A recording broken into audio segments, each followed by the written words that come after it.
My name is Sid Edwards. I was a wing commander at the time of the Falklands War. I was mowing the lawn in my little house in the Thames Valley when my wife threw the kitchen window open and said, "Darling, there's an air marshal wants to talk to you from London."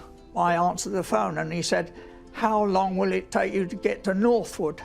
And I said, "About an hour, sir." And he said, "Well, make it 45 minutes, I'll be there at the main gate." When Sídney Edwards met his boss, Ken Hare, at Northwood, he was offered an unusual mission. There were more senior officers than I've ever seen in my life. And then Ken Hare said, "Wing Commander Sid Edwards is going to be going out to Chile." That was the first time I'd heard that I was going to Chile.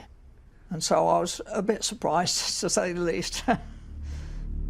For the first time, Sid Edwards talks about his cloak and dagger mission to help protect the task force from Argentinian bombers. The cooperation I got in Chile was absolutely first class. I was dealing with the Commander-in-Chief of the Chilean Air Force, working directly with President Pinochet. Britain, now in bed with a dictatorship almost as brutal as the Argentine junta, negotiated access to vital radar warnings of impending Argentine air attacks. I discovered that the radar cover from Punta Arenas, which is in the south of Chile, gave very good cover of the Argentinian airfields in the south of their country.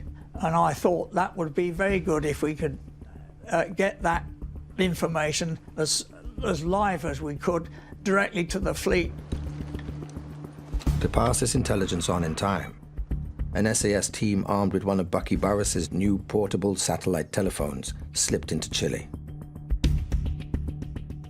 Our soldiers, using their satellites, were able to give a warning of Argentine aircraft heading for the Falkland Islands to hit the fleet. And that allowed the Harrier to be in position when the Argentine Air Force arrived. So in a way, it was a war-winning capability. Chile's secret contribution didn't stop there.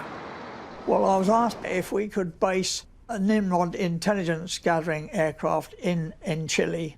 I passed this request on to the Chilean Air Force, and they said, "Yes, you may, but you can't put it on mainland Chile." So Sid helped put the RAF spy plane onto a Chilean island in the Pacific to eavesdrop on Argentine air movements.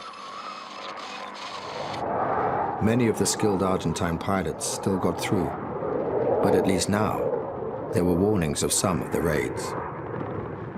I personally believe, and it's been confirmed by people with much more knowledge than me, that without this information we would have lost the war.